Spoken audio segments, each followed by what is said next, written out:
East Club, Doug Ware is our club director at our Linden Club. And CJ Owensby is our club director at our club, the only one not located in Hamilton, at our Witten Woods Club. Dr. Jeff Jordan is our director of operations and functions similar to an assistant superintendent's role, where he has direct supervision over all of our club directors and is responsible for our day-to-day operations in our organization. That's something that I'm very proud of, is creating a career trajectory within our organization for people that start part-time, and they can work their way through our organization to earn, Boys and Girls Clubs can become their career. And we've done that the past 3 years, and it's shown in the leaders that we have in our organization. So just to focus in on those 5 locations I just mentioned, our Highland Club, obviously located at Highland Elementary and serving that school. Similar with our Linden Club, which just opened this year in partnership with the Hamilton Community Foundation, as well as the district. Our East Club, currently serving students from Riverview, Bridgeport, Fairwood, and Richard Allen. Our Grand Club, primarily students from Crawford Woods, but also Garfield Middle, Hamilton Freshman, and Hamilton High School. And then our Witten Woods Club, which serves students from Witten Woods Middle and High School.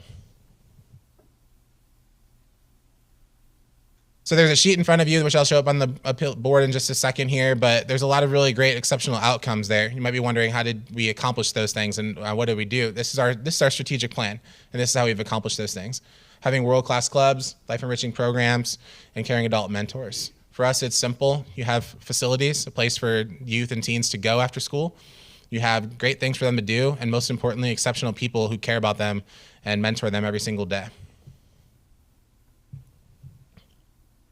That's that sheet there. A couple things I want to just point to. We don't have to go through all the things, but from 2 clubs to 5 clubs. 3 years ago, the organization only had 2 chartered locations, chartered officially with Boys and Girls Clubs of America. Now, thanks to this board, leadership in our community, superintendent, we have 5 chartered locations in our organization, which makes our organization a lot bigger and our impact much broader. And you can see the numbers there, from 165 registered members to 816. That just shows in 3 years what working collaboratively for our youth can do. Focusing in on our first priority, world-class clubs. This is our East Avenue Club, our East location, starting some exterior demolition and renovation. I'm very excited about that project. So as you think about our locations, when we look at them, think about the students and the schools who they serve, and how our organization is investing into those locations. Obviously, we have beautiful locations at Highland and Linden. You guys do an exceptional job and have beautiful facilities, and we want our facilities that we own, our Grand Club and East Club, to match those facilities as well. And this is what it will look like. Removal of a dilapidated pool that was no longer operational, new concrete pad, basketball court, steel-covered seating area, community mural, painting of the exterior building, new fence around the property. And this is going to be right across the street from Jefferson Park. And it's going to be a game changer for the Jefferson community on that end of the neighborhood. I think that not only will it support our youth during the week, but it will also be available on the weekends for families in Jefferson. So think about how that park space will be used in a much more meaningful way now when you have an outdoor recreation space for youth and families, covered seating area. It's very exciting for the development, in addition to the Build Back the Block initiative, which the city of Hamilton is building new homes in Jefferson. The Boys and Girls Clubs and students are going to be recipients of that development as well. Those of you that went to the Hamilton Neighborhood Summit, I'm sure made your mark on this mural. This is our new mural that's 17 neighborhoods, 1 community. This is going on the side of our Grand Club as a rendering. All 17 neighborhoods are represented there on the side of that building. We want every child, no matter where they come from in our community, to know that when they come to the doors of a Boys and Girls Club, that they're going to be treated equitably and that they're welcome and that they're safe. And so making the exterior more welcoming and on purpose is one of our initiatives as well, and this is a huge part of that. So we're very thankful for our partnership with 17 Strong, as well as Brent Billingsley and Art. You might have seen Brent on Fox News as well talking about this mural, so it's a very big deal. He's actually going to bring it around to all the neighborhoods, and I think talked with Superintendent about bringing this mural to the schools and allowing students to paint on it. So the idea is that it's not just one muralist, it's thousands and thousands of muralists who get to make their mark on this before it's installed, with a ribbon cutting hopeful for June. I hope to see you guys there. We made a large investment this past year and a half into our trauma-informed culture. We sent our team to a one-week training intensive in Wisconsin, and our team has come back and they've trained the rest of our team. Not only have we done that, but we've invested in spaces like calming corners and like making our rooms more trauma-informed. We have posters in rooms that show our youth who are in our rooms what that lesson plan will look like for that day, as well as we do emotional regulation, check-in and check-out, and we're even partnering with CoHatch to move our administrative offices out of our East Avenue club so that we can turn the administrative offices into a sensory space. And very excited to help our youth to learn regulation strategies in the after-school setting, just like you all do during the day. This is something that's very, very exciting to me. So 2.5 years ago, we piloted a program called Club Scholars, where we said, what would happen if we created another position in our club, not just a after-school part-time position, but one that required specific qualifications. So we created a teacher position. And for the past 2.5 years, we've had a teacher position at our Grand Club. That's Miss Jean. She's our teacher. She holds a master's in education. And Miss Jean comes every day and does targeted intervention with individual education plans for all of our youth at our Grand Club who are in our program. And over that time period, since having Miss Jean work with our students, we've seen for every month in the program about a 3.1 month gain in math and about a 3.6 month gain in reading. So we know that targeted intervention from qualified educators works in the after-school setting, right? And so we're very happy to announce that with the support of the Hamilton Community Foundation, that we'll have a teacher in every single one of our locations this coming year. So very, very excited about the expansion of our Club Scholars program. Okay, enough from me. So you see how all these things work and help the organization expand and grow and do good work for our youth and teens. It doesn't mean a lot if our youth don't go out in the community and talk about it.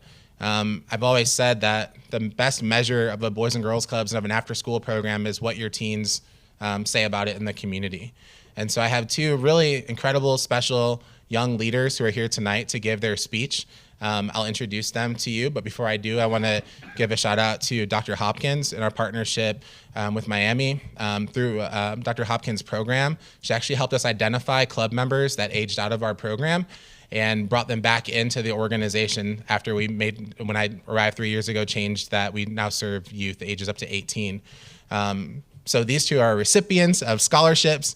They are going as our Youth of the Year to represent our community in Columbus in a couple weeks. And they're going to compete against 14 other Boys and Girls Clubs organizations in our state for the title of Ohio Youth of the Year.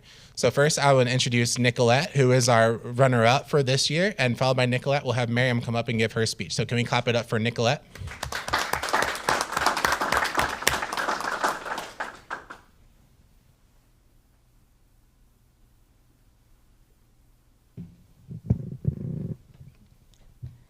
When I came up here, there were some things you immediately noticed. Maybe my speech impediment, or my Hispanic name that clashes with my white skin. What you didn't notice is the bullying I've faced for having a speech impediment, or the rejection I've faced from a community that's supposed to be mine. First impressions help us understand new things. Mine told me the world is cruel and dark. They say you don't believe in light when you've lived in a cave. I didn't believe in safety when I had none, or in love when I felt none. I didn't know I had a voice when nobody listened. I've lived in the richest houses and slept on the dirtiest streets. I saw how children in nicer clothes got more opportunities, but how women in gold get battered. I see how my parents' hard work to build new lives is so easily reduced to a pretty face and dark skin. I see the taser in my bag when walking down the street because a man decided for me that my voice was meant to be heard by nobody but the mildew in a basement. I saw all these things, yet I was scared to speak up under the impression that silence was safety. But silence isn't something we choose. It's something that's forced on us. Everyone's story has a message, but not everyone is given a voice. As a Hispanic woman and the second youngest of 10 children, I learned this very early on. Luckily, I found my voice through my Boys and Girls Club. I moved often as a child, and the club was the one constant until life pulled me away for years. I forgot what it was like to be part of a community until a team came to my school, and my friend pushed me to go with her. I'm so grateful she did, because I was in a state of bleak acceptance that nothing I said or did mattered. I expected to see kids on their phones and adults watching the clock. Instead, I learned Boys and Girls Club is a place of connection. My mentors took the time to build real connections with me and saw the confidence I didn't see in myself. Because of them, tears turned into laughter, isolation into belonging, and I finally had a place where my voice was valued.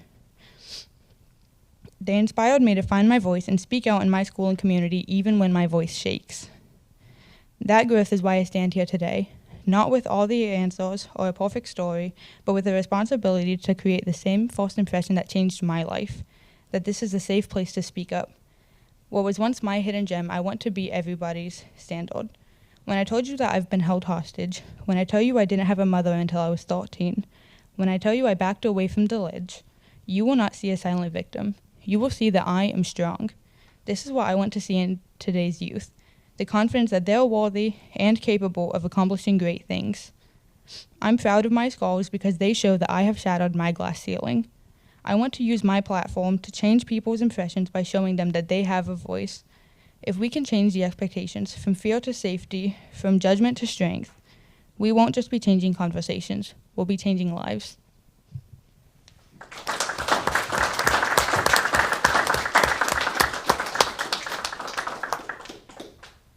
Excellent, Nicolette. Thank you for sharing your story.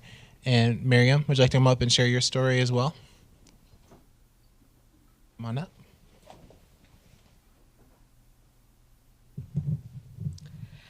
I know what it feels like to drown. I know the fear, the dread, and the helplessness of it all. In the 3rd grade, I had to call the police on my father. Drip, drip, drip. I'm in the bathroom. I can hear the screaming and the thuds. 911, what's your emergency? I can't speak. The fear and the noise drown me out. I try to breathe. My voice trickles out. Splash. Suddenly, my head is above water. Laughter fills the air as the other girls and I continue playing mermaids. We are in the pool. When the violence I faced at home was too much and I didn't have a place at school, I found a spot at the club. 3rd grade was one tumultuous time. When most kids were worried about what toys they would play with next, I was too busy making sure me and my brother were safe. Home life was riddled with violence and school wasn't much better. When you are young and do not fit nicely into one category or another, it makes you a target. The summer I spent at the Boys and Girls Club made a splash, changing the trajectory of my life. It was my first safe space, not a space to flinch and hide, but rather laugh and play, a space I wouldn't have to worry. 60% of children experience some sort of violence in childhood. No child should have to experience that. I want to help make a difference and make sure that no child has to feel like they are being overlooked. With the Boys and Girls Club, I want to be this one to make a splash in other people's lives, helping them see the world for what it could be, not for what it is, helping change their perspective. I want to be an advocate for a place that has done so much for me and so many others, a place that gave me the confidence to regain my voice and the confidence to speak up for what's right. I'm no longer in the water, but rather in the boat, helping take those drowning to shore. So with your help, I'd like to continue making the Boys and Girls Club a safe haven, regardless of anyone's upbringing or background, ensuring that no kid has to ever feel like they're drowning.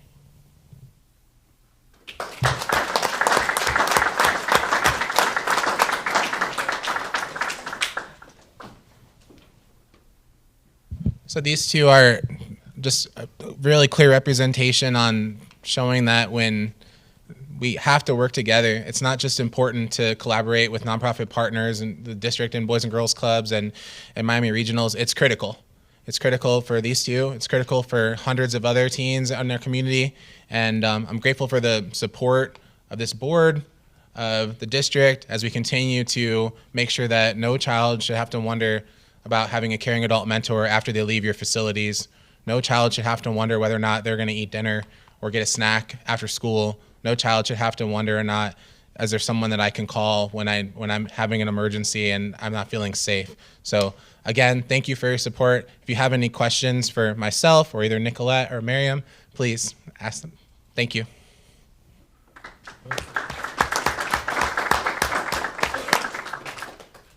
I just want to take a second, Tommy, to thank you for your partnership. I very vividly remember the first phone call we had about the idea of expanding opportunities for kids. What's so amazing about your programs as you opened in our schools is they are provided for $0 to our families.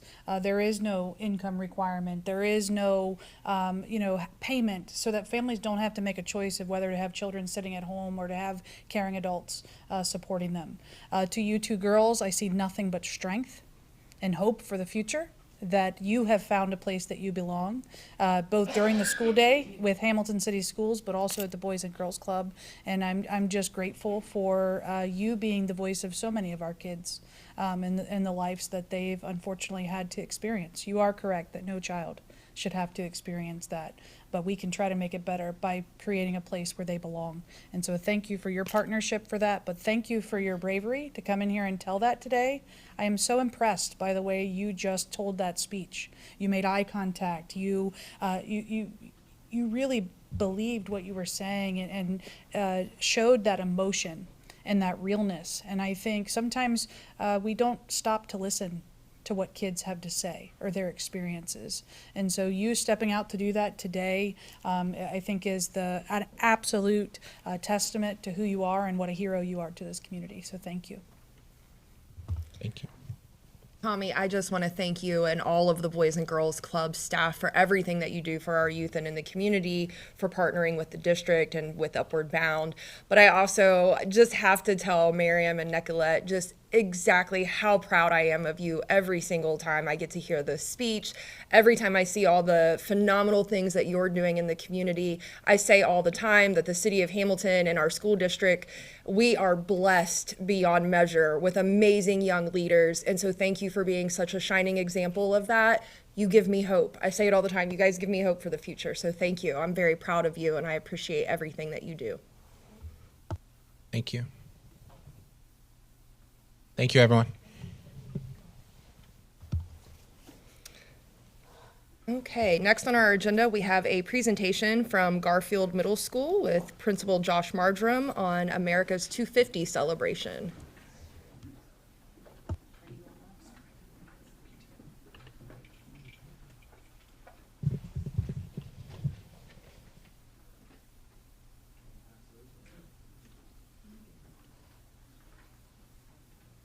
All right. Good evening, everyone. So what started as a small idea has now turned into a huge monster. So we're going to be talking about that today. So early in January, my social studies department chair, Matt Wilson, Matt, stand up, because I do want Matt to be recognized. Matt came to me about an idea about celebrating the 250th anniversary of the United States with our students. He wanted to do a reenactment, and we wanted to make it just something at Garfield that was for our students. That has since morphed into something much bigger than that, which we're going to be discussing today. So we are going to be putting on an America 250 community fair at Garfield Middle School, thanks to our PTO. So I would like to recognize our PTO president, who's also here. You might know her and recognize her from another board meeting, Miss Faye. Give her a round of applause. Miss Faye will not be answering questions today. She gets me in trouble when she does that. I'm going to be recognizing a few people in the room today as we go through the presentation, but this is in a nutshell what's going to be happening on May 16th at Garfield if you are able to attend. So as I discussed prior, kind of our mission here was we really wanted to commemorate the 250 and make it memorable for our students, while also providing the educational experience and involving the community. So you're going to see that throughout this presentation, that all those check marks are being hit. I think the biggest thing here is if you talk to any individuals that were around for the 200th anniversary of the country, they have very fond memories of it, of things that they did for the 200th. So we wanted that excitement to be here for our students too, and what better way for them to remember this than at their middle school. So on the evening of May 16th, we will be drawing in students, staff, and community members to Garfield Middle School to participate in a lot of different things, honestly, throughout the day. And I'll talk about that time frame later in the presentation. But we will be doing some different American traditions, Revolutionary War-related activities, as well as other celebratory things throughout the day to commemorate the 250th. This is going to directly correlate with the America 250 events that are taking place throughout the country. We've also been fortunate enough to get connected to the Ohio 250 committee, which we've discussed one of their chair members too, Mr. Paul LaRue, who actually visited our school and did an in-service with our social studies teachers about a lesson we're going to be doing with our students prior to the event. Also, as far as this historical connection, speaking of the history lessons and everything that'll be taking place, we'll have some reenactment type activities on the football field. Also, throughout the day, there will be other activities from the time period taking place. And we're going to discuss some of those. We also are going to have our students participate in some of these stations, be dressed in character, and do some of the historical aspects for the community. So. One of the big things that we're going to be doing to start the day out is we've been fortunate enough to get connected to an 1800 style baseball league. And they will be playing one of their home games. They have agreed to play one of their home games at Garfield Middle School. So starting at 3 o'clock on May 16th, if you're interested in 1800s baseball. The Cincinnati Redlegs will be playing against the Ohio Valley Muffins, which I was educated on my history that muffins used to be a baseball term. They do not mean the baked goods. It used to be for players that couldn't make it in the major leagues, is what they called muffins. So they will be playing their home game, and during that event, actually, they have given us permission. They bring their own announcers and all that stuff, but they have given us permission for Garfield's orchestra and band to actually do some musical numbers throughout the game as well. I'm hoping we bring some Take Me Out to the Ball game. We've got some things planned, so we will also have some fine arts performances throughout that game. Here's some other things that's going to be going on at the community fair. We are going to have some local food trucks and vendors. We've been fortunate enough to get connected to quite a few resources in the community, and I'm going to talk about two gentlemen that made that possible in the next few slides. But we have several food trucks committed already, several vendors. I won't ruin all the surprises because I want to save some surprises for the day of, but we have a lot of really cool things going on. What we're going to be doing is blocking off the south parking lot that JDC usually parks in sometimes too, next to Garfield. And we're going to be blocking off that parking lot for the day of the event and all the food trucks, vendors. And actually, Chatterbox is bringing their screen set up, and we're going to have a stage set up for some of the live performances and speeches that will be taking place throughout the day. That will all be set up on that south parking lot at Garfield Middle School. We have been fortunate enough to be given parking across the street at Fairwood Elementary, and also the Butler County Fairgrounds president was gracious enough to let us use some of their parking down the street as well on the day of the event. Actually, he said he owed us one anyways because they always use our parking lot on the fair day. So he was gracious enough to help us out with that. We are also working with the Hamiltonian downtown. They have designed some shirts for the event so that all of our students can hopefully be in the spirit of the event. They've been very generous, and they are also going to be the day of the event selling the shirts at their booth, and all of the proceeds will go directly back to our PTO. So shout out to the Hamiltonian for helping us out on that. And finally, and I can't believe Miss Blevins signed off on this, you know. I thought I was going to get a big no on this one. But I am learning lots of things during this event about all of the talents of the staff at Garfield Middle School beyond just teaching. One of our science teachers actually does all of the pyrotechnics for the Bengals halftime shows. and he works part-time with Queen City Fireworks. And Queen City Fireworks has agreed to put on a show in the back of Garfield Middle School. We did have the fire inspector come out. We can do this. So we are putting on a show at the end of the evening after some live music and a keynote speaker that we're going to be having. So that is going to be kind of our grand finale, wrapping up the end of the event. As far as some other just smaller activities throughout the day, and I can't list all of the things that's going to be going on because, like I said, there's some big surprises that are going to be coming. But we have some additional events taking place throughout the day, like fine arts performances. In Harmonics is going to be performing. If you have ever seen them, they're probably one of the most impressive musical groups I've seen at a school anywhere around here. So, and luckily, I know their instructor really well. And then there's going to be some readings of the Declaration of Independence by local dignitary, some speaking engagements by possibly some pretty big names, and we're going to have some other musical performances, including the national anthem. I wanted to take some time out to also recognize all of the different partnerships that we've had to have in order to make this possible. HBD has been amazing. They actually brought a whole group over to meet with us at Garfield and have been very good about working with us on this and telling us everything we needed to think about and do that I would have never thought about because I don't do that stuff. And then fire safety, like I said, they've inspected for fireworks. They're going to have people on site day of the event to make sure everything's set up properly and properly inspected.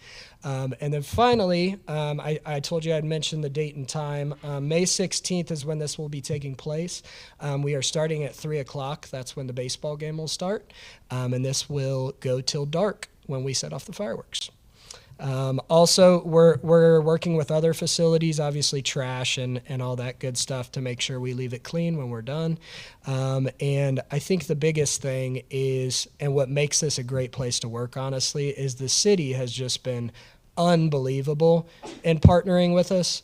In particular, these two gentlemen right here. And I would like to recognize Mr. Dan Bates at the Hamilton Chamber of Commerce. He has been phenomenal they even did actually our branding for the event. So that flyer that you guys have, his team helped us put that together and put together the logo for the event and everything. I was waiting till after I presented this at this meeting, but we have a social media page that's going to be going out, and Mr. Bates has even agreed to use the Chamber of Commerce's reach to help get our social media page out on theirs and help market the event and advertise it even more for us. So I really appreciate it, and just that partnership has been wonderful. We have the Veterans Service Commission is also advertising our event, and they're going to actually have a setup at our event too, where they're going to have a setup for mental health services for former veterans. They're also going to have a setup. They did a Sign Up Genius where they are getting former veterans from different wars who are going to be talking about the history behind each of those wars to educate people as they come through. And then I already thanked the Butler County Fairgrounds and Mr. Paul LaRue, who's also the ODE president, not just a committee member of the Ohio 250. He led that in service with our team. He's been instrumental in this too. He's been great about advocating for us at the state level and getting this even on the state calendar as an Ohio 250 event. So it's kind of making this more of a regional event and not just a Hamilton City event, which has been excellent. And then I already thanked Mr. Bates, but I have to give a huge shout out to our mayor, Mr. Pat Moeller. I want to make him an honorary Garfield Griffin. I don't have like the plaque and the banners like the mayor does when they do honorary stuff, but if I did, Mr. Moeller hasn't just been our hugest advocate for this event. He's been a huge advocate for everything we do at Garfield Middle School, our fishing club, anything that I ask him about, he is 100% behind. He has got us in front of committees, got us connected to businesses. I am just so thankful that we have a mayor like this in our community. And just, he's been excellent for our school and for our community. So give a round of applause to Mr. Patman. Yeah. I want to shout out a couple more people before I'm done here, and then I promise I'll be done. I wanted to shout out also another city worker. He's not a city worker for me, but he is in the nighttime. Mr. Joel Lauer, Councilman Lauer. As I mentioned earlier, just like with Randy Kyer, who does the fireworks, I don't always get to see the skills that our teachers have outside of the school building. But throughout this event, I've seen how connected Joel is to a lot of different people, how great he's been about organizing things and helping us get vendors and food trucks and money. He's just got a really good skill set for that, and I just want to thank Joel for helping us out, so I appreciate it. And then obviously my team back here in the back too. My assistant principals kind of got dragged into this, but I want to thank them for supporting this. They're going to be a big help on the day of the event, I know already. And also Matt Wilson and his team for coming up with the original idea that has turned into something this big. I could talk about this all day long, and actually I'll be talking about it later this week at an event Mr. Mueller invited me to. But if you have any questions for me, I will take those questions now, or you can reach out to me at another time. I really appreciate the time to advertise this event. I think it's going to be exciting not only for the school district and for Garfield, but for the community, and hopefully it's something that these kids will remember about the 250th anniversary of the United States. Well, Josh, I want to thank you. I will tell you the first phone call, when Josh sends you a text that says, give me a call, I've got a great idea. You never know what's going to be on the other side of the phone. However, as he started explaining it to me, I said, this all sounds great, but please make sure it's legal and permitted and all of those pieces, and it's just continued to grow. But I'm just so proud of the work that your team is doing to create this memorable experience at Garfield, but also for the city. This is a big moment for the state of Ohio, and I love that Hamilton gets to be a part of that. Even more so, Hamilton City Schools gets to be a part of that. And Mr. Wilson, I told you before the meeting that a full circle moment happened the other day. I was actually meeting with a former student of yours, Mason Wesson, the other day, that told me the reason he's going into education to become a social studies teacher is because of the impact that you made on him. And so what's really neat with this event is not only the students that you personally teach, because I've been in your classroom, a phenomenal job that you do bringing history to life every day, but every kid in our community is going to be able to experience and remember where they were. So I don't know what there's a bigger legacy for a teacher than to have that type of impact, but thank you for the work that you're doing. Thank you for being willing to take the risk and bring crazy but great ideas to the table. And thank you to our team. I echo what Mr. Marjoram said about Mr. Bates, Mr. Mueller, Mr. Lauer. All three of you are gentlemen that I consider friends and major advocates for our school system here. I just thank you for helping bring this idea to the finish line. It just continues to grow. Every time I talk to Josh, there's something new added, and it's just going to create buzz and excitement, and I'm grateful for all you're doing. So thank you for bringing this tonight, and thank you for doing this. And I will be there in a shirt. All right. I will. All right. Thank you, guys. Appreciate it. Thank you. That's very exciting, just for our students, for our community, for the collaboration. Moving on, next in our agenda is our superintendent presentation, giving us some planning updates for the transition that we are undergoing currently. I got it. Oh yeah, if we could really quick, would we mind to pause just really quick and take a picture of our Boys and Girls Club crew and then our Garfield 250 Club?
Yep, all right. I'll bring you.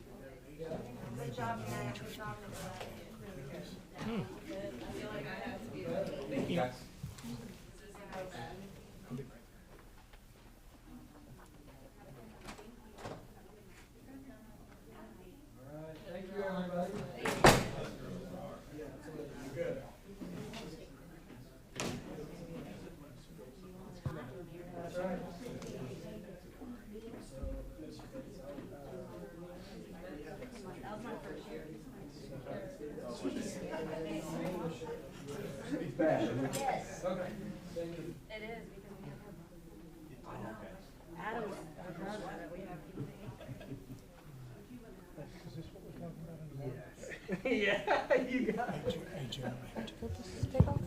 Special insurance you can buy.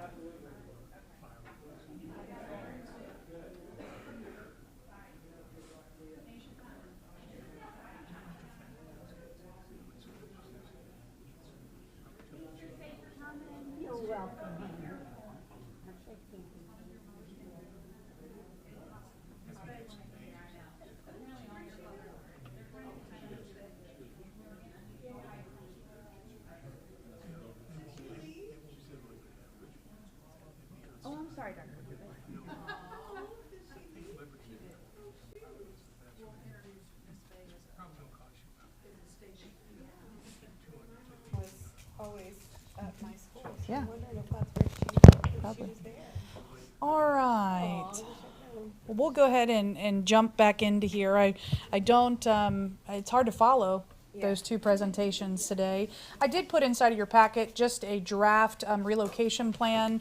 Something that I mentioned at our last board meeting is I'd like to start monthly just with giving the board the update on where we are in our budget reduction and transition planning. So I've got a few slides here tonight. You'll see this as a draft of a plan that we're working on, but I think there's some exciting pieces to update here the board tonight. First thing is, just for our public here, just an overview. As we know, going into next year, there are many changes that are coming as part of that almost $10 million reduction plan that we've discussed, rolled out, all of those pieces. Obviously, the building consolidation is a part of that, with one less elementary in play, our freshman campus, nursing and preschool being provided by Butler County ESC, and then right sizing, right? There were many aspects to that plan. One of the biggest things that I think is important for our community to notice is we're going to go from a total of 13 buildings as part of our fleet, if you will, to 11 being used next year. You'll see that there are 11 of our schools that are there in white, and anything that's yellow indicates a change in either location or address. So for instance, if you look where Fairwood was on the left side for this year, next year that's going to be the Hamilton Early Learning Center to help. I don't know that that's the name of it, that's just right now the placeholder, so that people aren't confused that that is Fairwood, because it will be used as that preschool site. There, if you look at Wilson Middle School will operate just as it is, just at a new location at the freshman campus, so that their address changed there to Northwest Washington Boulevard. You will see that our high school, the only change to our high school is now they will serve students in grades 9 through 12. And then our Miami school is moving to our current Wilson. So just as a reminder to our community, those changes that we're talking about. I think it's important to note, these are the things that stay. I've had a lot of people say, oh, you must be cutting a ton of programs. You must be raising class size and getting rid of transportation, because that's what we're hearing in many of our surrounding communities. However, there are so many things about our district that is going to remain the same. The first being their class sizes will stay the same. We are not raising the amount of kids per classroom. It's just the location of where we're doing business. We're consolidating services so that we're filling up our buildings better. All of our other programs will remain, other than French. We limit our options every year based on the number of students who register for them at the high school. So we're not eliminating any programs other than if too few kids register for a class like we typically do. There are no changes to athletics. We're not reducing any of our athletic programs for kids. There are no changes to our fine arts opportunities. We will continue to operate all of our fine arts offerings that you heard about and know to love in our district. We are not changing transportation for school-age students. There is no changes. The same kids who are transported right now will still be transported to those new places, given that they live outside of that location radius that you'll see here. There are no new changes to our meals or our fee structures. There are no new tax levies or increased costs to the community, and I think that's important to notice right now. Our district has looked internally to make these reductions and there is no plan to put a levy on the ballot right now or anytime in the near future. The reason why we did these things is this provides stability and time to see what the next budget does without needing to make additional cuts. So there will be no additional cuts coming at the next year because of this plan. If we would have cut smaller chunks, we would have been right back to this table a year from now, and we did not want to experience Groundhog's Day. We wanted to create a stable ground moving forward for our district, and that's what this plan has allowed us to do. Now what? We've rolled this out in January. It's crazy to think that was January 16th when we rolled this plan out. It doesn't feel like that long ago, but it's been a while. As we are now to this point, we are starting to get into the next phase of this, which is all about logistics. It's all about what does this actually look like. It's one thing to put it on paper and say this is what we're going to do. It's another to actually do it. So I'm going to talk about each of these categories very briefly. The first is staff placements and recalls. First, I think it's important for the board to know we have met with every staff member that is affected by these changes. So all staff at this point have been spoken with, whether they are part of that reduction in force number or if they are being displaced, meaning they still have a job in the district, but it's not in the exact same capacity it is now. All of our staff who are displaced have also already been placed and communicated with into their roles for next year. So all of our staff who are on the roster as of right now going into next year know what that position looks like, okay? We've also, in the month of March, we're providing opportunities for our staff to visit their new buildings. For some of our staff, they've never stepped foot in the places that they'll be going. That's an important first step to this transition, is taking care of our people. They also have had opportunities to meet with their colleagues and the administrators so that they can start getting a feel for what it looks like to assimilate into that new school community. In addition, a number of our staff who were on that reduction in force list have been offered positions with Butler County ESC. I'm going to share some numbers here with that, both through preschool and from nursing. We actually have a large number of our nurses that will be returning, serving our students in this new capacity in our building.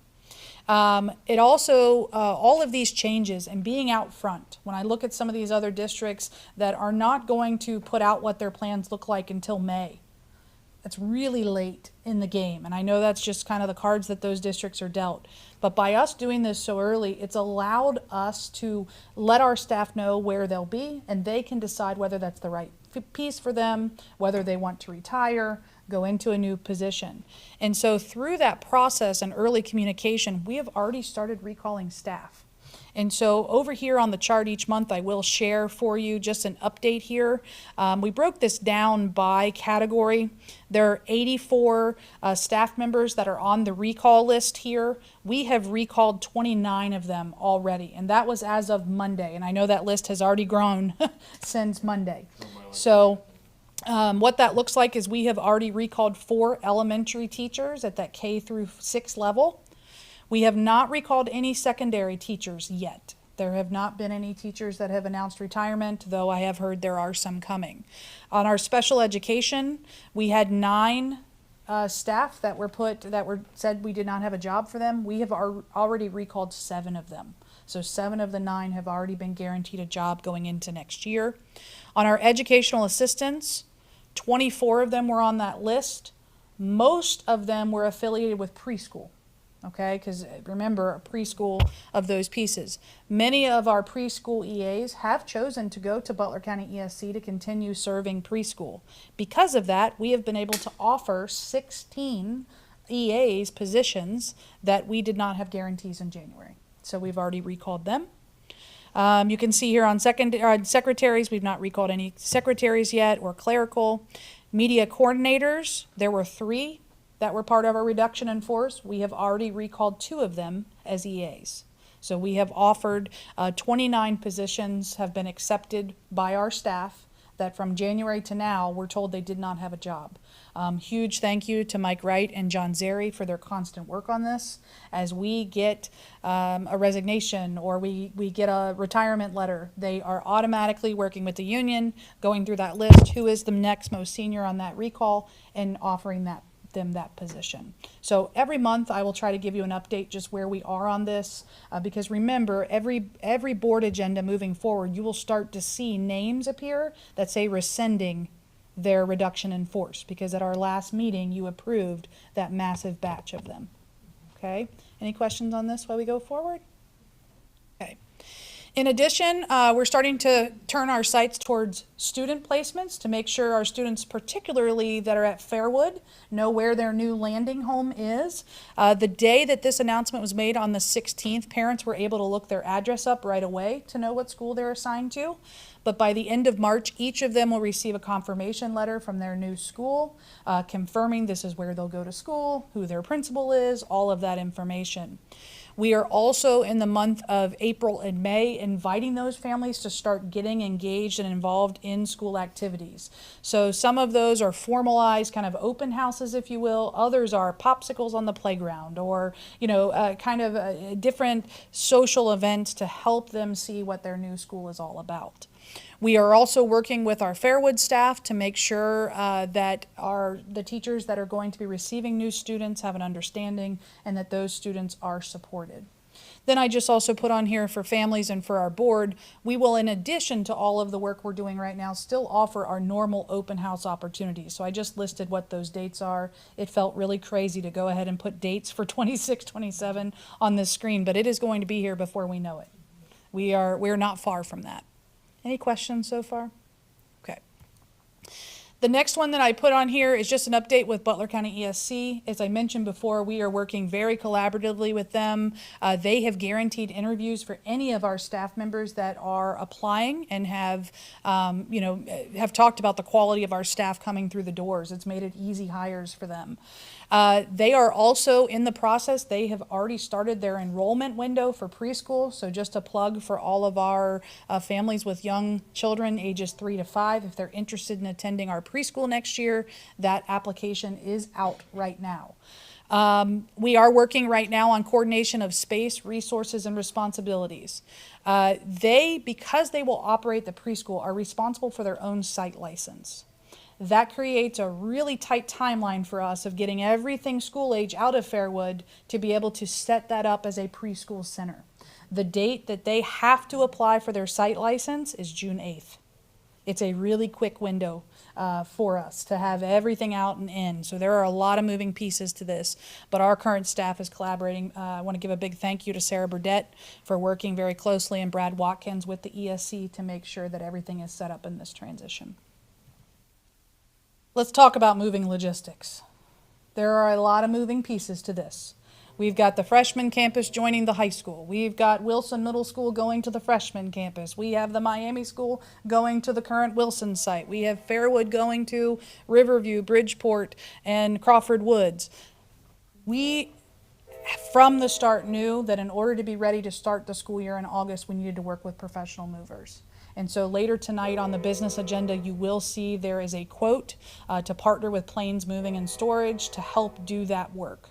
So you can kind of see they are experts in this field. They actually came and walked through our buildings to look at what this looks like.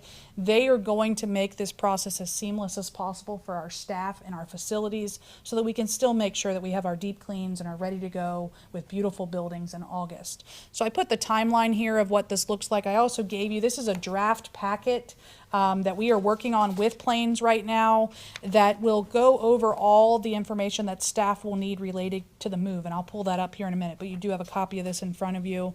Our timeline is, obviously, we're approving the contract hopefully tonight. That's up for approval.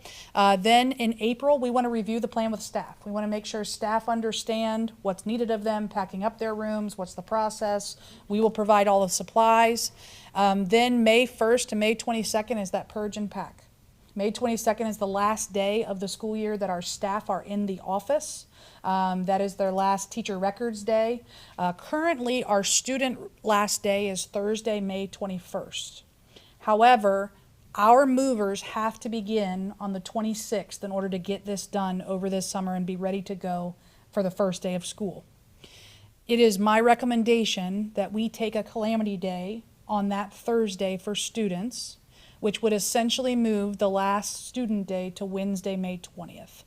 This would give our staff and all of those buildings I named, because every single building is affected by these moves.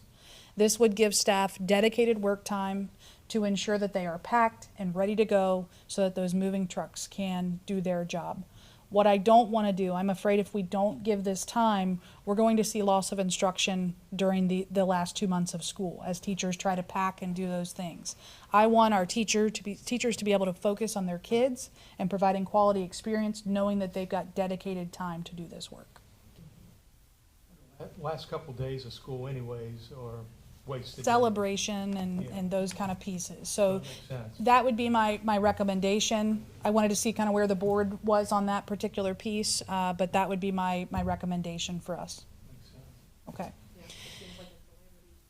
Yeah. And I've seen, I mean, when we first started talking about the need for this day, there were other school districts that take the day after Super Bowl, the day after, for calamity days. We are very conscious of ensuring that kids have access to quality teachers, but I think with the magnitude of the change that's ahead, this is definitely needed. So if the board is okay, I'd like to start preparing communication to both our staff and eventually to the community of that change of the last day of school for students in grades 1 through 11. Okay? I think they're hearing it right now. They probably are. I know. In this packet, I won't go through each of these, but this is something that we are working on with Plains. This is a guide that will be given to each of our teachers through staff meetings. We have slides that accompany it as well. But it kind of walks them through it's a one-stop shop of everything they need to know, including relocation timeline, the phases of moving, of what goes in the boxes. What do they do with their personal possessions? All of that. This packet really starts to spell this out. We are collaborating. I actually met with HCTA President Katie McAfee today. This is going to be a topic on our Superintendent Advisory Committee next Monday to get teacher input to make sure this is a comprehensive one-stop shop for staff. But you'll see within this packet, as you go through it, kind of what our process is, what each person will do, talks about the type of boxes, how to put your boxes together. It even will have a color-coded system depending on which school the staff member will go to. They'll get different colored labels. All of their supplies will be delivered to their rooms. Those are supplies. They're heavy-duty boxes. They're not ones that will be thrown away at the end. Plains actually takes them back so that there isn't this accruing expense for us as a district. This is all built into the quote that you'll see later this afternoon. So I just wanted to share that with you guys so that you can kind of see what that piece is. The biggest stressor for us is we have to have classrooms ready to go by that Friday, May 22nd. That has to be an all hands on deck piece to make sure that we're ready to go so that moving trucks the following week can get started and meet those timelines and be ready to go for August. I'm glad you have Plains doing the moving. They move major corporations seamlessly, got them up and running when they say they're going to do it. They're pros at it, so I was happy to see when you sent that out that Yeah. it was Plains. Yeah, we actually reached out to other school districts that have been through this. There's been many that have had to move buildings, et cetera, and this was the #1 recommended program company to use for this particular piece. I have a major client of mine, it's a major corporation. Yeah. Plains moved their headquarters. Yeah. And did it in a 1-week period of time, and we're talking massive move. I was shocked. I thought they'd walk through and say, oh man, this is going to be too big, or no, I couldn't believe their professionalism, and you know, as simple as we won't pack the classroom books in there. We have these rolling carts that will come in, and we shrink wrap them, and we'll make sure it goes right back where they are. I mean, they know how to pack up instruments. They know how to take care of technology. You name it, they are professionals. And I think for this magnitude of a move, it's important that we do this right. Well, and their bid was very reasonable. So It actually is. The bid was very reasonable with some of the other companies, and they believe that they'll come about $25,000 less than what's on that bid. But I asked them to shoot for the ceiling, not the floor. I don't like to come back with needing more money. I'd rather need less. This was built into, when we presented you with the cut plan, this was built into that pricing. So we are not accruing any new costs from what you've already been presented. I just have a quick question kind of Yep. related to that. Has there been discussion yet about changing over of signage on buildings, and is that part of the cost that's already accounted for? That is a or- part of the cost that's already accounted for. Mr. Kilby is working through that particular piece. So for instance, the freshman campus that says freshman right now, that's going to say Wilson, you know, we want those facilities to look and you know, say the new titles as much as the old. We don't want the old to confuse anyone. So yes, Mr. Kilby is working on those particular pieces, but we were very conservative in our 9.5 number that we presented to you to build that in, knowing that we will be just fine. Nice thing is, for some of those things, capital improvement can pay for signage and those pieces. So it's even more of a savings to general fund because I don't have to tap into that. That's great. Yeah. Will that be accomplished over the summer as well? Yes. Great. Yes, all of those changes. Our hope is when we get here in August, we are ready to go under new structure, new format of those pieces. You'll also see within this plan, we are going to open up buildings a little earlier in July for staff to get in and set up rooms, just knowing that many of our staff will need some extra time making sure their rooms are as welcoming. You go into a classroom, and I don't even know how teachers can do that with a little bit of paper and some borders, but they make the most welcoming environments for our kids. So we're hoping to be able to open up classrooms sooner so that they can get in and do that work. Okay? And then just a few other things that we put in here. Obviously, with a few less buildings, we have been able to look at start and end times of our schools. Right now, we have our earliest school staff arrive at 6:50 in the morning. And our last school to dismiss is Bridgeport and Riverview, and teachers are not leaving there until 4:15 to 4:30 every day. And so by looking at having two less buildings in play, I'm sorry that's so little. I was hoping that was a little bigger. It's a lot bigger on my screen. But what we have been able to do is for Hamilton High School, since it's a combination of the freshmen and high school, we split the time difference between those two schools in the middle. So Hamilton High School will actually, the students their day will be 7:20 to 2:20. Will be their actual day. Right now, our high school is 7:45 to 2:55. So it's a little shifting up while the freshmen shifted back, if that makes sense. They're right in the middle, okay? I know there's a lot of high school kids who just said, 25 minutes early. But your freshman kids will be happy because they have been going at that god-awful early time. The other unique thing about this schedule, if you notice, Garfield and Wilson schedule, they also will be moved up by about 25 minutes because we don't have that freshman, an extra drop-off in there. But what we really loved about this schedule, it puts the staff day for 7-12 on the same day, 7:10 to 3:10. That allows for great collaboration. That will allow, we have so many coaches that teach at the middle schools who are trying to run and get over to the high school for football practice or things like that. By having them on the same schedule, that will make it a whole lot easier for those after-school and co-curricular activities. At our elementary level, Crawford and Highland, they will remain the exact same. There's no change to their time. Right now, our elementaries, we have 4 arrival and dismissal times because there's groups of 2. Crawford and Highland have always been our earliest. They will remain on the exact same schedule. Brookwood will also remain the exact same time frame. Ridgeway Elementary will move up by 15 minutes. Okay, they're almost filling the Fairwood slot, if you will. Okay, so 15 minutes earlier for the student and the staff day. Then the really nice thing about this is we were able to have 3 schools on the last time and get rid of that late dismissal, and arrival schedule.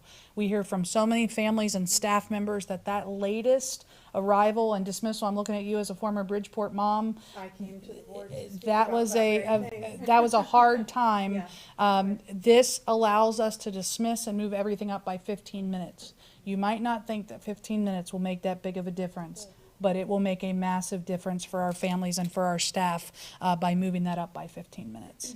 And so you can kind of see those changes there.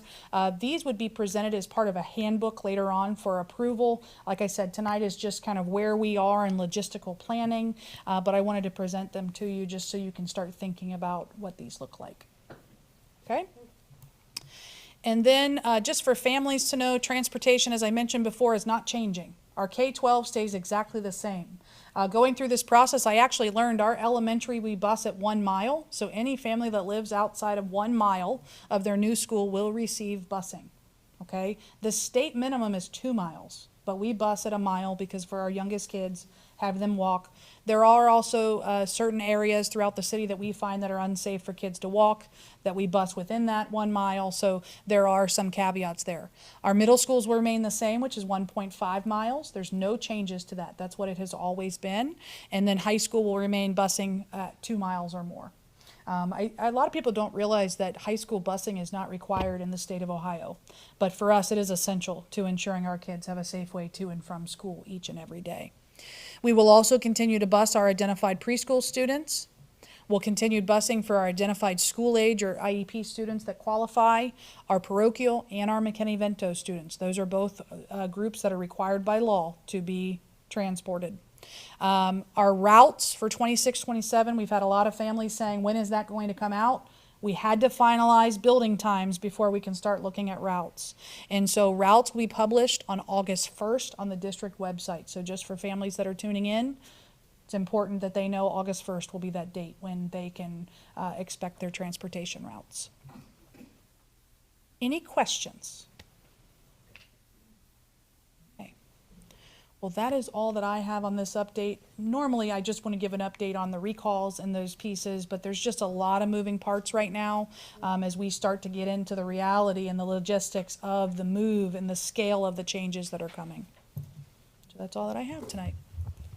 Thank you, Ms. Blevins.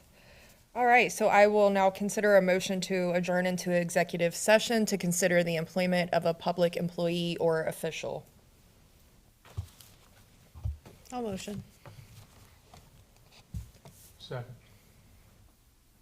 Mr. Frazier? Dr. Hopkins, Yes. Mr. Davidson, Yes. Dr. Kopus, Yes. Ms. Mancuso. Yes.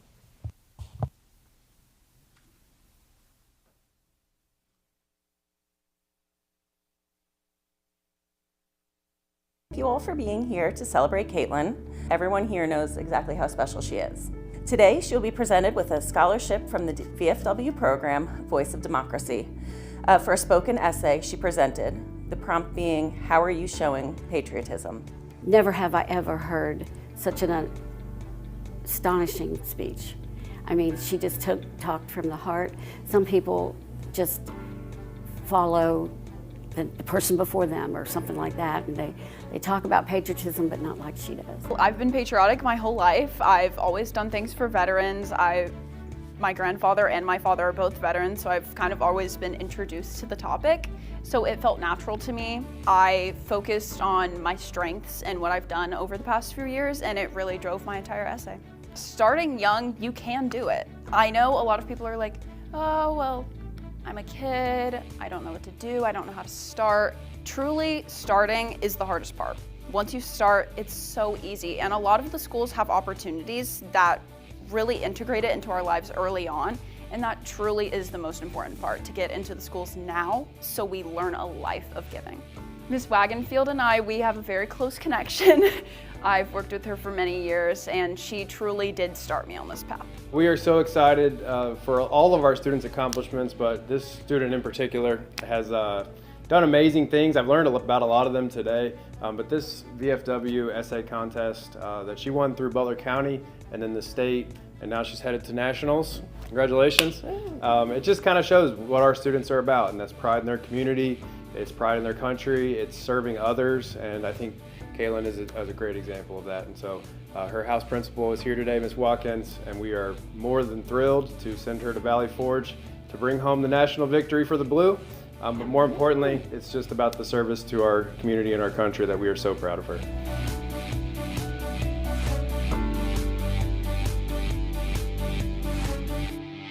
All right, well, at this time, I'd like to invite Bob Long up from the Hamilton Community Foundation for a really exciting and generous announcement. Can we put it back here for you? Okay. Thank you, Andrea. It all kind of started with a very simple conversation that Andrea had the first time she met with the Hamilton Community Foundation's Education Committee. Kathy Klink asked her, "What would you think of having therapy dogs in the schools?" And Andrea immediately responded with enthusiasm, and that was the start of a great partnership. Andrea and one of our foundation staff members, Tracy Eads, were all part of Leadership Hamilton class number 33. And that group decided, did I hear applause for that group? I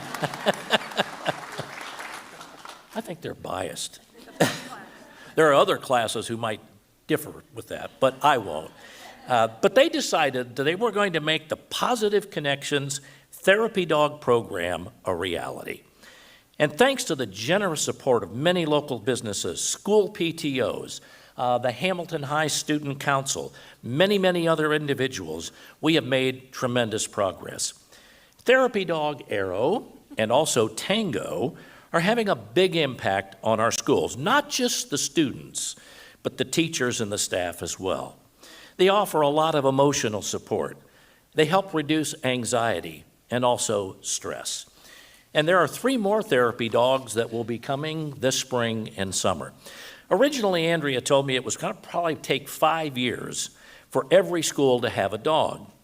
But then Andrea had to tell our community the bad news that the district was having to make $10 million worth of budget cuts. Our foundation CEO, John Gaduli, told me, he said, we need to do something immediately to show our support for the schools. So this morning, I'm very pleased to tell you the Community Foundation Board of Trustees unanimously has agreed to provide a grant that will ensure every Hamilton school building will have its own therapy dog next school year.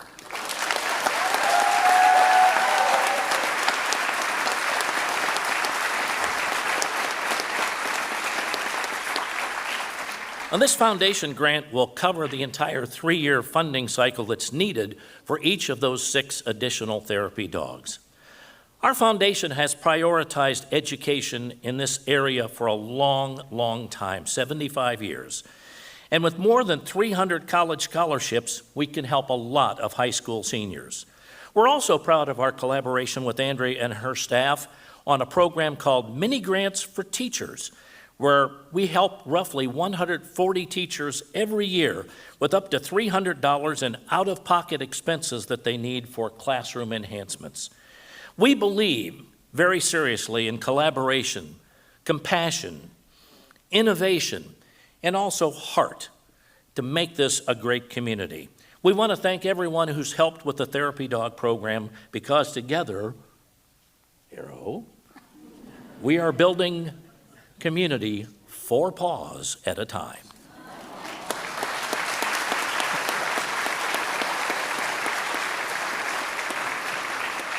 This is Tango, and Tango is our certified therapy dog through the AKC, and he is going to be a therapy dog in Hamilton City Schools this school year and for the future. The students are so excited to have Tango in the building. Even just seeing him through the glass as they're walking in, they're like, Tango's here. I think the biggest thing that Tango is going to provide for us is really a lot of comfort and emotional regulation. We know that students learn best when they are emotionally regulated, and so having Tango available to help us feel the calm, that connected state, and just be able to kind of calm our bodies, it really helps to allow students to feel comfortable and safe here at school, which then allows them to be ready for learning. It's the connection. No one has to teach a dog how to connect and how to have empathy. It's part of their genetic makeup. It's part of who they are. And their connectivity, just the way they feel, their sense of calm, them picking up on how we smell different when we are having different emotions. Their noses are way more attuned. They can pick up on those things and they can respond, and they intuitively know how to respond to help us be calm. Arrow, who's already been across the district, will stop and spend more time with people who might have something going on that no one's ever going to know about, but Arrow knows. And now Tango's going to know too. And you don't have to use any words. They can take care of us without us having to talk, because sometimes there aren't words for situations that are hard.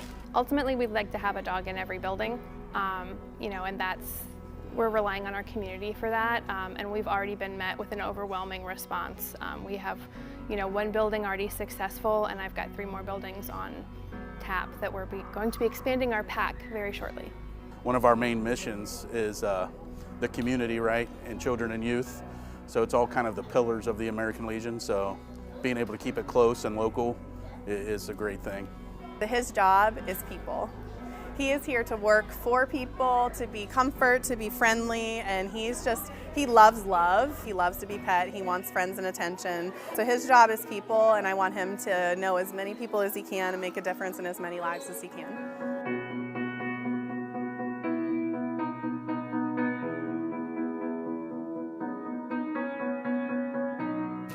I mean, it's amazing, I wouldn't be where I'm at if it wasn't for here. So being able to come back and get the love that I get and be able to return it, it's huge to me.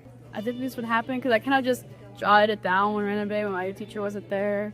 And I was like, I don't really think anything's really going to happen. I was like, oh my gosh, nothing like this has ever happened to me. This is so awesome. It was amazing to hear the stories and their thoughts on, how they made the design and what it meant to them. So hearing all that was awesome.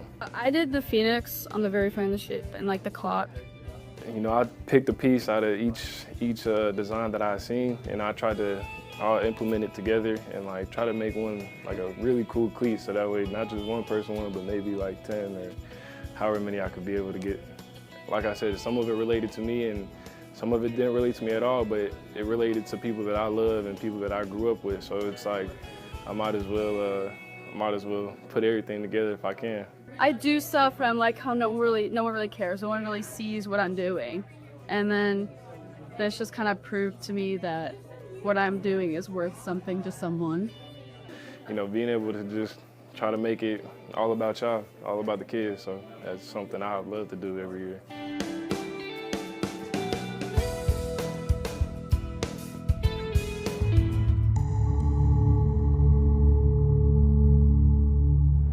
Hi, I'm Shaquila Matthews, aka Pastor Shaq, born and raised in Hamilton. I am in my 7th year of school board. Oh my gosh, 7 years of serving the community in this capacity has been an absolute blessing.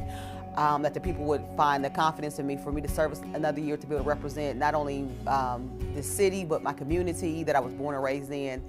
And it's just been an honor to be able to serve the kids, because I work with youth with HYPE, so to be able to serve in this capacity of being a part of the decision making and helping make this district better than what I found it, and also once my term is up to leave it better than what I found it, is definitely the ultimate goal.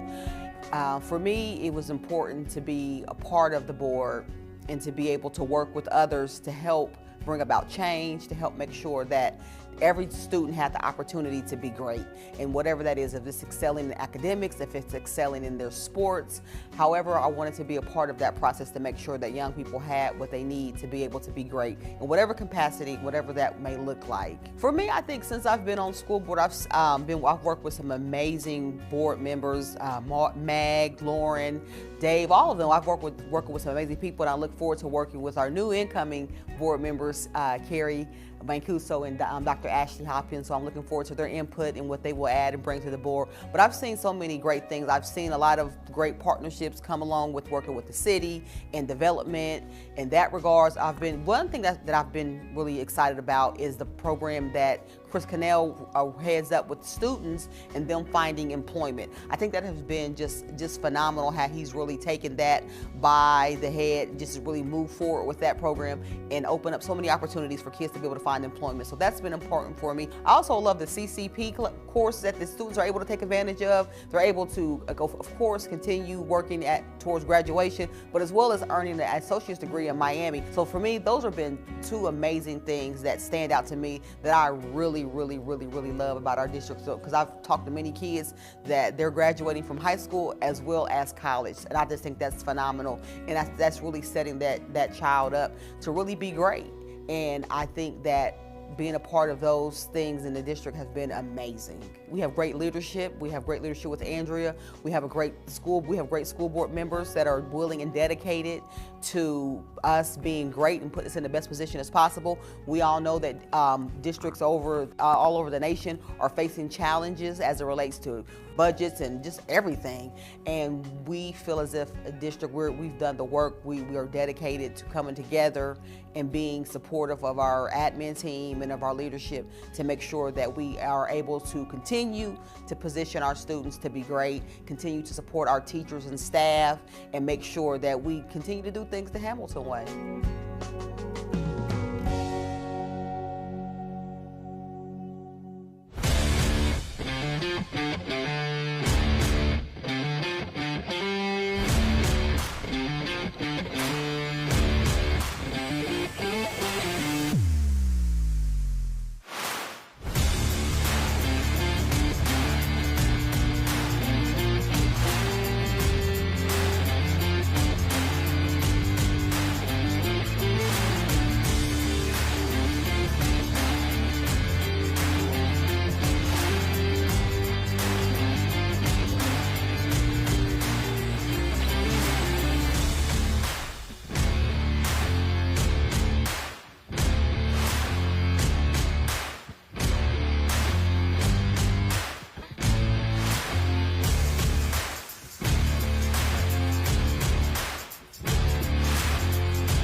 A couple years ago, we had a plan that we wanted to work with a company to start designing a cafeteria that was different than your typical school cafeteria. We wanted it to feel more like a food court and less like your typical long tables, benches, rows. So we wanted some different types of seating in there. The response has been wonderful, not just from the students, but also from the community. We've had lots of adults in here on open house. We've had other jealous teachers from other buildings that have been telling us how great it looks. So we've had a wonderful response, honestly. It feels more like when we went to Miami, we just got to sit in their cafeteria and it felt just more like mature. And so it just is really cool that our cafeteria is a lot like that. The kids are doing better this year, like from last year. We always would get up, scream across the whole lunchroom because you couldn't sit with like all your friends. It's like kind of a small space, but now it's like a bigger space, more tables. You can just sit and eat with your friends, be comfortable. It's a very big change from last year. I feel like it's very comfortable. The students enjoy eating there. While talking to their friends, they really seem to like the new changes that were made this year. We tried to bring not just Garfield in here, but also the city of Hamilton. We brought in Hamilton things from around our community, including some maps of the neighborhoods that our kids come from. It makes you feel like you're being part of the community and enjoy the places that are important. I'm just so glad that we get to share this with our students. I'm so glad they get to enjoy it, and I just love making Garfield even better.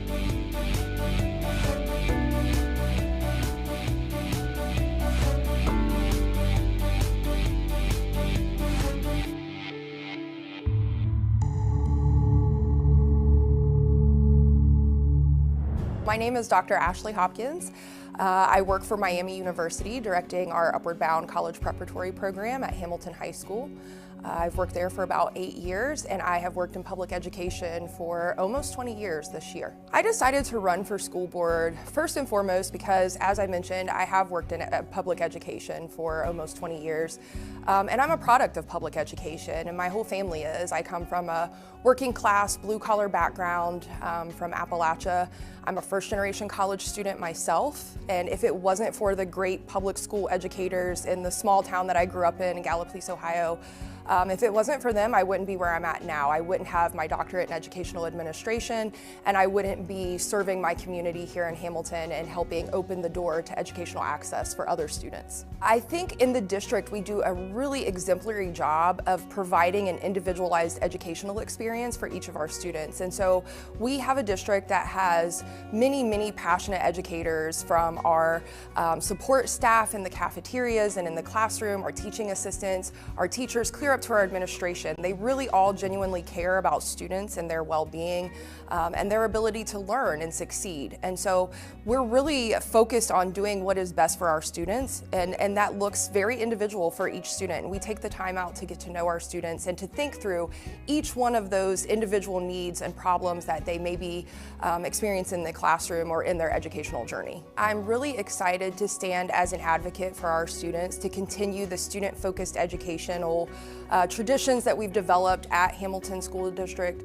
I really am focused on being an advocate, especially for our students who are maybe overlooked or feel overlooked, making sure that our most vulnerable populations are really advocated for in the board meetings and when we're making different difficult decisions throughout the year. So I'm excited about that. I'm excited about the performance in our data and being at the front of that and thinking about how we can continue to respond to the changing educational landscape, maintaining that data while also protecting and supporting our students' overall well-being and educational access. I know that we have challenges ahead, but to be very honest, those challenges are some of the motivation for me to even jump in right now.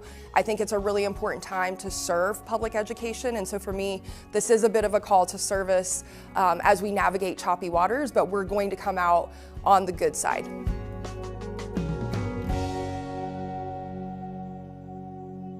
As a new principal at Hamilton High School, I was really thinking about this Hamilton-Baden game and how we could make this a community celebration, but really at the core of the Baden mission is service to our community, and that's always been an important part of what my passion is in education. So whether it's working with 17 Strong and micro grants with our youth, or just getting out in the community and doing cleanups, we really wanted to launch something that was bigger than the football game, something where our kids give back to the community. Some of them are actually throwing stuff in the dumpster right now, helping out Miss Ebony, the executive director at BTW. And then we have boys out in the community, walking the streets, picking up trash. So over the summer, we had the opportunity to meet with Hamilton High's administration and just talk about this game. This game's such an awesome opportunity for both schools to showcase really what we believe, what we're all about.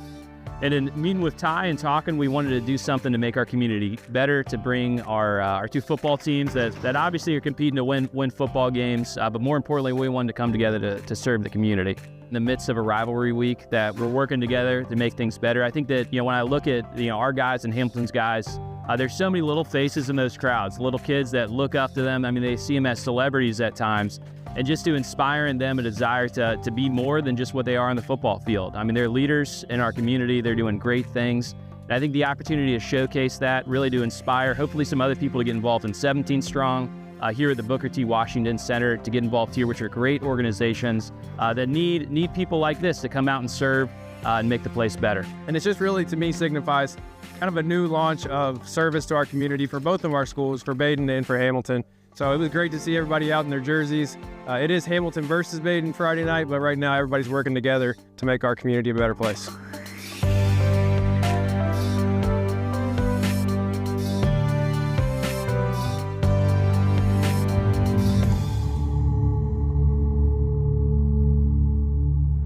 I'm Dr. Joe Kopis. I'm a board member here in Hamilton. I've been on the board for 2 years. Lifelong resident of Hamilton. I'm a product of the public schools here in Hamilton. I'm married to Joni Lauer Kopis for 42 years. We have 3 grown children, also here in Hamilton. I am a retired dentist. I practiced clinical dentistry for 30 plus years. I'm also a retired colonel from the United States Army, having enlisted in 1983 and retired in 2018. I love being on the school board. I think the health and the welfare of our city is in a large way dependent on the status and condition of our public schools. And even though we currently are facing some challenges, I think we're doing the best that we can, and we're still producing and delivering a very good product to our city. Ever since day one of me being elected to the board I am very much an advocate for the staff. I've said on multiple occasions that the three most influential people in my life were teachers that I had in the Hamilton City Schools, and they truly have affected me and influenced the decisions that I've made in life. So I can't focus enough on the welfare of our staff, and our goal as a district should be to attract and retain as many great educators as we can. I think that's so critically important, not only to the success of the schools today, but the success of our city as we move forward. And fortunately, our schools, I think, have a very good working relationship with the city. And I think both of those two entities understand that we're dependent on each other, and the success of each is dependent on each other. One of the things I wanted to accomplish when I was elected is that I wanted to see the culture in our district change a little bit. And I think because of our new superintendent, Mrs. Blevins, and her staff, I think it has. And I also wanted to try to take better care of our staff. And fortunately, each one of our unions in the Hamilton district has been able to renegotiate their contract, and they've been given what I think are some pretty substantial pay increases, which makes us very competitive in what we're trying to do as far as finding good people and keeping them here in Hamilton. It's an honor to be on the board, and when I ran for the board in '23, there were 2 seats available. There were 4 candidates, and I think it's very appropriate that the community at that time had a choice. It really is a critically important job, and the decisions that you make not only influence the schools, but it influences the health and the welfare of our city as a whole.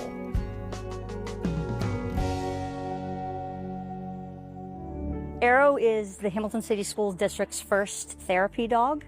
She is certified through the AKC as a certified therapy dog.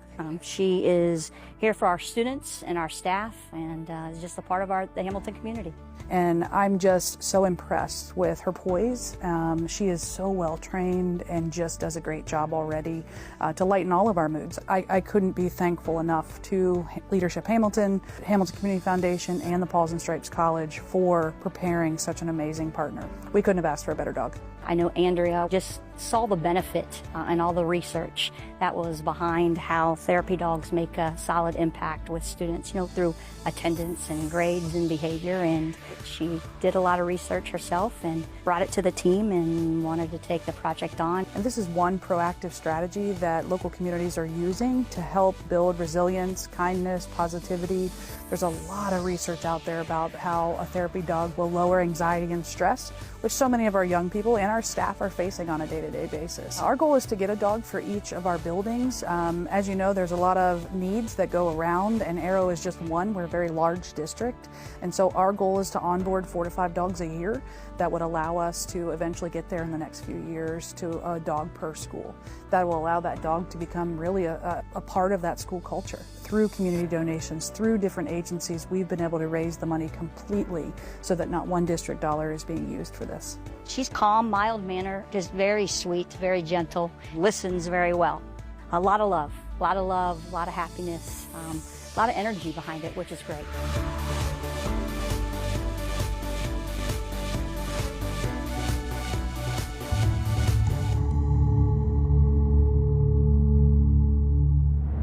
My name's Dave Davidson. I'm a Hamilton City School District board member. I'm starting will be my 11th year. I was just re-elected in November. I am a product of the Hamilton City Schools, and actually I'm a 3rd generation Hamilton City School graduate. My father graduated in 1951 from Hamilton High, my grandfather from Hamilton High in 1928. I have 3 boys that graduated from Hamilton High, and I currently have two grandchildren who are students in the Hamilton City School District. I'm married to Kim, who's a teacher in the Hamilton City School District. I have 10 grandchildren. 2 of them live in Germany. I'm a practicing attorney here in Hamilton. I've been practicing for about 35 years in Hamilton. I love Hamilton. I came back to Hamilton when I graduated from law school. I'm committed to Hamilton. It's a great place to raise a family, and I was fortunate to do that. I've been very active in community activities. I was involved with Westside Little League when my boys were younger.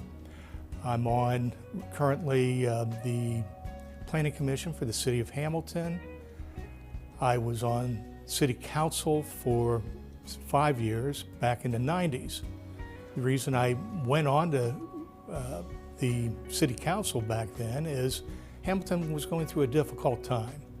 Everybody was complaining. We were losing manufacturing jobs. People were moving out of Hamilton. We had empty storefronts, no businesses, and we were all complaining. And one day a friend of mine said, "Quit complaining, do something about it." So I ran for City Council. Very much enjoyed that, did my time on that, but I have a passion for kids and children. And so I ran for the Hamilton City Schools Board of Education back in the 2008 and did a term plus 1 year at that time. Absolutely loved it.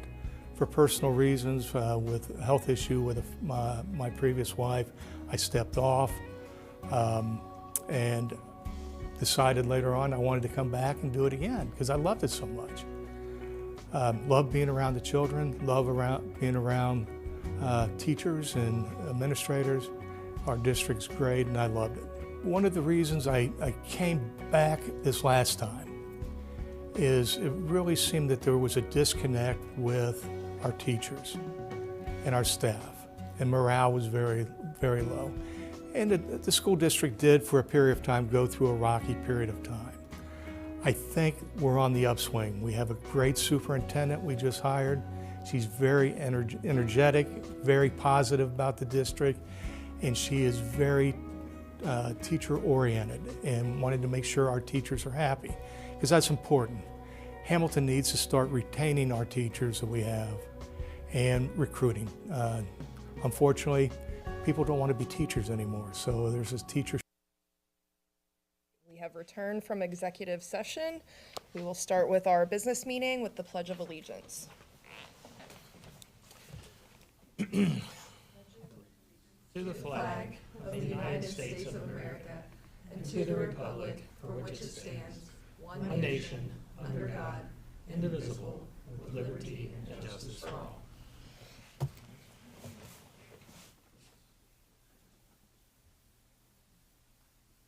So next, I will take a motion to approve the Board of Education agenda. So moved. Second. Any discussion? Mr. Frazier, if you'll call the roll. Dr. Hopkins? Yes. Mr. Davidson? Yes. Dr. Kopis? Yes. Ms. Mancuso? Yes. All right, I will take a motion to approve the minutes from the last meeting. So moved. Second. Mr. Frazier? Mr. Davidson? Yes. Dr. Kopis? Yes. Dr. Hopkins? Yes. Ms. Mancuso? Yes. All right, next up would be public participation. We don't have anyone from the public joining us tonight, so we will move on to our superintendent's comments. Thank you, Dr. Hopkins. I just have brief ones tonight. One, I want to thank the board for allowing us to add a special business meeting tonight to this meeting to approve just a few items. So there are not many items up for review tonight. I'll go over those here in a second. But I do just want to update the board that we kicked off fourth quarter this week with a great, wonderful start. It is the home stretch for many of our students, and many of our senior celebrations are ahead. So I just encourage our community to help us in this final lap around the track for our seniors, to help us celebrate and wish them well as they cross that stage. I also encourage our families to stay connected to building community events to celebrate all things HCSD this spring. On the agenda this evening, you'll see there are just a few items. The first item that's up for approval is the Jefferson TIF that I know Mr. Frazier has spoken with the board about and presented in work session on. Then on our HR agenda, there is only one item up tonight on the HR agenda since this is a special meeting, and that is the recommendation to approve our new girls soccer coach, Jamie Newmeyer. Hopefully I'm saying that correct. As I mentioned, we've already kind of announced that she is pending board approval, but tonight will be the vote. From what I've heard, she's doing a phenomenal job starting to get to work in the community, working with the students and the families, and I've heard rave reviews so far. Then you'll see on the consent agenda tonight, there are two items up for approval on that. The first is the moving contract with Plains, as we discussed during the work session this evening. You'll see that is the ceiling amount that could be charged to the district for that move, though they anticipate it being considerably less. You'll also see there is a field trip for our boys wrestling team to travel to Columbus for the state wrestling competition. And those are my comments this evening. Wonderful. Thank you, Ms. Blevins. We'll move on to our TIF CRA for the Jefferson Neighborhood Project. Jeremy, was there anything, Mr. Frazier, that we need to add to that conversation? No, I can provide a brief explanation, though, if the board wishes. So for your approval, we have the Jefferson Neighborhood TIF Economic Development Deal. It's a mouthful. The legislation will help support the City of Hamilton's Build Back the Block initiative. I can't believe I said that right. It's a multi-million-dollar housing initiative where the city plans to construct new homes on vacant lots throughout the Jefferson neighborhood, with the project occurring in 5 phases as the homes are built. The agreement establishes a 30-year TIF. In this case, the city has agreed to remove the debt payments from the deal, which was very important to us. And because of that, the school district will receive 75% of make-whole payments generated from the project. Currently, the district receives essentially no tax monies from the vacant lots, very little. And based on conservative projections, we're looking at about a $6.9 to $7 million deal over the next 30 years. I think it's a win-win-win. It's a good deal for the city. It's a good deal for us. Great deal for the neighborhood. So. Wonderful, thank you. I'll take a motion to approve. Make a motion that the board adopt a resolution approving certain economic incentives in a school compensation agreement for the Jefferson Neighborhood Project in the City of Hamilton and waiving certain notices in connection therewith.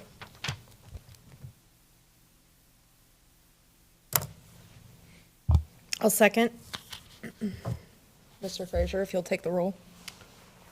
Dr. Kopus? Yes. Dr. Hopkins? Yes. Ms. Mancuso? Yes. Mr. Davidson? Yes. Thank you. Moving on, it's recommended that the HR agenda be approved as presented. So we have our human resources agenda. I'll take a motion to accept, or I'll accept a motion rather, to approve. So moved. I'll second. Mr. Frazier, if you'll call the roll. Any discussion? Oh, any discussion? No. I just want to make a point. Great hire with the coach. Like you, I've received a lot of positive comments about Coach Newmeyer, how active she is in soccer programs around the area. I know the girls' soccer parents are ecstatic to have her.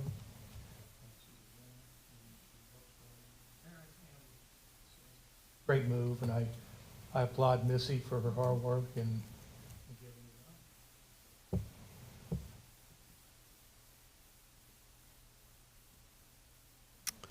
We have a first and a second. I'll call the roll. Dr. Hopkins? Yes. Ms. Mancuso? Yes. Mr. Davidson? Yes. Dr. Kopus? Yes. All right. If I may, real quick, I want to go back to the TIF, the Jefferson neighborhood. I want to thank Jeremy. You put a lot of time in. This has been a long time coming. we were talking about it last year at this Yeah. time, even before that. Yeah. I think I told Dr. Kopus I'd had lunch with Craig Buchheit around this time last year on this subject, and you put a lot of time into it. I do appreciate that. Thank you. Appreciate it. Sorry. We're fine, thank you. Next, we have our consent agenda. I'll take a motion to approve the consent agenda. I motion to approve the consent agenda. Any discussion?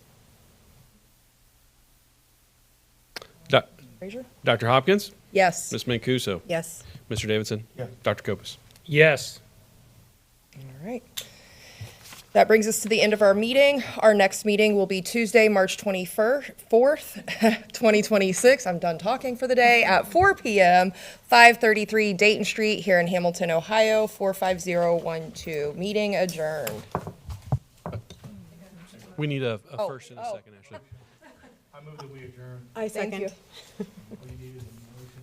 Yeah, did we have a second? I didn't hear it. I second. Harry seconded. Perfect. Thank you.